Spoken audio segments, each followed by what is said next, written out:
ശ്രീ വെള്ളാപ്പള്ളി നടേശൻ തൻ്റെ മതവിദ്വേഷ പ്രസംഗങ്ങളിൽ യാതൊരു വിട്ടുവീഴ്ചയുമില്ല എന്ന് തോന്നിപ്പിക്കും വിധമാണ് 2026 ആദ്യ ദിവസങ്ങളിൽ തന്നെ അദ്ദേഹം നടത്തിയ ഒരു പ്രസ്താവന. മുസ്ലിം ലീഗിനെ മാറാട് കലാപവുമായി ബന്ധപ്പെടുത്തി ഇനിയും മാറാട് പോലെയുള്ള കലാപങ്ങൾ ഉണ്ടാക്കാൻ മുസ്ലിം ലീഗ് മടിക്കില്ല എന്ന ധ്വനി പകർത്തും വിധം ശ്രീ വെള്ളാപ്പള്ളി നടേശൻ്റെ പ്രസ്താവന കേരളത്തിൻ്റെ ചരിത്രമറിയാവുന്ന ആരെയും വേദനിപ്പിക്കുന്നതാണ്. ശ്രീ വെള്ളാപ്പള്ളി നടേശൻ അദ്ദേഹം ഇന്ന് പ്രവർത്തിക്കുന്ന SNDPയുടെ ചരിത്രത്തെ തന്നെ SNDPയുടെ രൂപീകരണത്തിന് ആധ്യാത്മികമായ പിന്തുണയും നേതൃത്വം കൊടുത്ത നാരായണ ഗുരുവിനെ തന്നെ തള്ളിപ്പറയും വിധമാണ് വെള്ളാപ്പള്ളി നടേശൻ്റെ പല പ്രസ്താവനകളും കഴിഞ്ഞ നാളുകളിൽ ഈ നാട്ടിലുണ്ടായത്. നാരായണ ഗുരു അദ്ദേഹത്തിൻ്റെ നേതൃത്വം അംഗീകരിച്ചുകൊണ്ട് ഡോക്ടർ പൽപ്പുവിനെ പോലെയുള്ള ധീഷ്ണാശാലികൾ കേരളത്തിലെ പാർശ്വവൽക്കരിക്കപ്പെട്ട സമൂഹത്തെ, സ്വാഭാവികമായി ഈഴവാദി പിന്നോക്ക സമുദായത്തെ ഭരണകൂടത്തിൻ്റെ അടിച്ചമർത്തലിനെതിരെ അവകാശങ്ങൾക്ക് വേണ്ടി സന്ധിയില്ലാ സമരം പ്രഖ്യാപിക്കുമ്പോൾ നാരായണ ഗുരു എന്ന ആത്മീയ ആചാര്യൻ കേരളത്തിൽ വളർന്നു പന്തലിച്ചത് കേവലം ഒരു സമുദായത്തിൻ്റെ നേതാവ് മാത്രമായിരുന്നില്ല.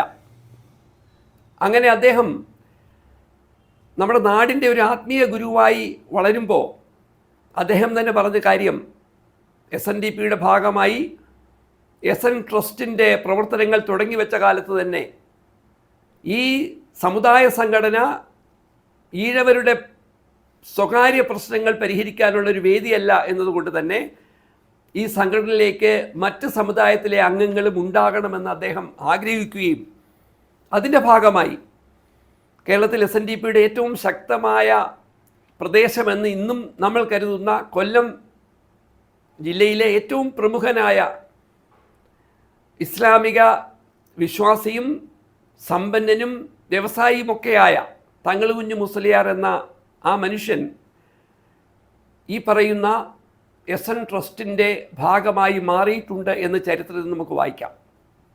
SNDPയിലും ഈഴവാദി സമൂഹത്തിൽ അല്ലാത്ത പലരെയും അംഗങ്ങളാക്കാനുള്ള നാരായണ ഗുരുവിൻ്റെ പ്രഖ്യാപനത്തെ പലരും അന്ന് ശിരസാവഹിച്ചു.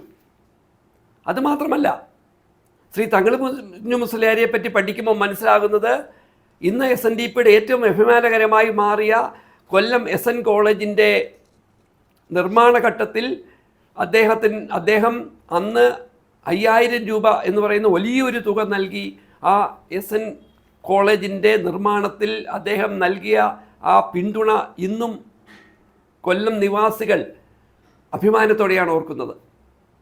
ഈ സഹായം തങ്ങൾ കുഞ്ഞു മുസ്ലിയാരിൽ അവസാനിക്കുകയായിരുന്നില്ല. വർക്കലയിലെ SN കോളേജിൻ്റെ നിർമ്മാണത്തിലും അതിൻ്റെ മറ്റ് കാര്യങ്ങളിലും ആ പ്രദേശത്തുള്ള, പ്രത്യേകിച്ച് അന്നത്തെ ബർമ്മ, മലേഷ്യ പോലെയുള്ള ഇടങ്ങളിൽ ബിസിനസ് കച്ചവടം ചെയ്തിരുന്ന, ജോലി ചെയ്തിരുന്ന മുസ്ലിം മതവിശ്വാസികളുടെ ഭാഗത്തുനിന്നും വലിയ പിന്തുണ ഉണ്ടായി എന്ന് SNDPയുടെ ചരിത്രം പരിശോധിച്ചാൽ മനസ്സിലാകും. നോക്കൂ, നാരായണ ഗുരു സ്ഥാപിച്ച അദ്വൈതാശ്രമം ഇന്ന് കേരളത്തിൻ്റെ മാത്രമല്ല ലോകത്തിൻ്റെ തന്നെ ശ്രദ്ധ പിടിച്ചുപറ്റിയ അദ്വൈതാശ്രമത്തിൽ വെച്ചാണ് പിന്നീട് ലോകത്തിലെ ആദ്യത്തെ സർവമത സമ്മേളനം നാരായണ ഗുരുവിൻ്റെ നേതൃത്വത്തിൽ വിളിച്ചു കൂട്ടുന്നത്. ആ അദ്വൈതാശ്രമം സ്ഥാപിക്കാൻ ആവശ്യമായ സ്ഥലം നൽകി സഹായിച്ചത് അന്നത്തെ കൊച്ചി മേഖലയിലെ പ്രധാന കച്ചവടക്കാരനായിരുന്ന ഹാജി മൂസ സേട്ടായിരുന്നു. മതസമ്മേളനത്തിൽ വ്യത്യസ്ത മതത്തിൽപ്പെട്ട ആളുകളെ പങ്കെടുപ്പിച്ചുകൊണ്ടുള്ള വിവിധ സെഷനുകൾ ഉണ്ടായിരുന്നു. ഹിന്ദു മതത്തിൻ്റെയും ഇസ്ലാം മതത്തിൻ്റെയും ക്രിസ്ത്യൻ മതത്തിൻ്റെയും മാത്രമല്ല, ബുദ്ധമതം, ജൈനമതം, സൗരാഷ്ട്രീയൻ മതം, ആര്യ സമാജം, എന്തിനേറെ യുക്തിവാദികൾക്ക് പോലും അവസരം നൽകിക്കൊണ്ട് ലോകത്തിലെ മതങ്ങൾ തമ്മിലുള്ള സംഘർഷങ്ങളെ ലഘൂകരിക്കുവാനും മതങ്ങൾ നമ്മൾക്ക് നൽകുന്ന സന്ദേശം സ്നേഹിക്കാനുള്ളതാണെന്നും പഠിപ്പിക്കാൻ അദ്ദേഹം വിളിച്ചുകൂട്ടിയ ആ മതസമ്മേളനം, ആ സമ്മേളനത്തിൽ അദ്ദേഹം നടത്തിയ വാദിക്കാനും ജയിക്കാനുമല്ല, അറിയുവാനും അറിയിക്കുവാനുമാണ് എന്നുള്ള ആശയത്തെ യഥാർത്ഥത്തിൽ സ്വാംശീകരിച്ച് മുന്നോട്ട് കൊണ്ടുപോകാനുള്ള ഉത്തരവാദിത്വം SNDPക്ക് ഉണ്ടെന്നിരിക്കെ അതിൻ്റെ ഇന്നത്തെ 1996 മുതലുള്ള ജനറൽ സെക്രട്ടറിയുടെ വാദങ്ങളും നിലപാടുകളും മത വർഗീയവാദികളെ ഓർമ്മിപ്പിക്കും വിധമായി എന്നതിൽ നമ്മൾ വല്ലാതെ ദുഃഖിക്കണം. കേരളത്തിലെ SNDPയുടെ ഇടപെടലുകൾ ഒരു സമുദായത്തിൻ്റെ മാത്രം മുന്നേറ്റത്തിന് മാത്രമല്ല, മറ്റ് സമുദായത്തിൻ്റെ മുന്നേറ്റത്തിന് നിർണായകമായ പങ്ക് വഹിക്കുമ്പോൾ SNDPയുടെ ജനറൽ സെക്രട്ടറിയായി ഇന്നിരിക്കുന്ന 1996 മുതൽ ആ പദവിയിലിരിക്കുന്ന ശ്രീ വെള്ളാപ്പള്ളി നടേശൻ ഓർമ്മിക്കേണ്ടത് ആ കസേരയിൽ ഇരുന്ന ഇതിനു മുമ്പ് കേരളത്തെ തന്നെ ഇളക്കി മറിച്ചിട്ടുള്ള സാംസ്കാരിക നായകന്മാരുടെയും അവരുടെ മറ്റ് മതജാതി വിഭാഗങ്ങളോടുള്ള സൗഹൃദപരമായ സമീപനവുമാണ്.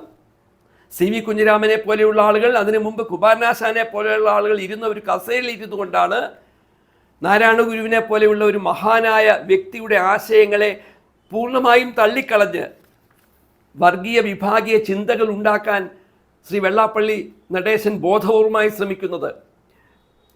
ആധുനിക കേരളത്തിൻ്റെ ശില്പിയായ നാരായണ ഗുരു മുന്നോട്ട് വെച്ച മതസാഹോദര്യത്തിൻ്റെ ചരിത്രത്തെ പാടെ മറന്നുകൊണ്ട് വർഗീയ മതമൗലിക വിഭാഗീയ ചിന്തകൾ കൊണ്ട് നടക്കുന്ന ശ്രീ വെള്ളാപ്പള്ളി നടേശൻ്റെ നിലപാടുകളോട് കേരളീയ പൊതുസമൂഹം സഹതപിക്കേണ്ടി വരും.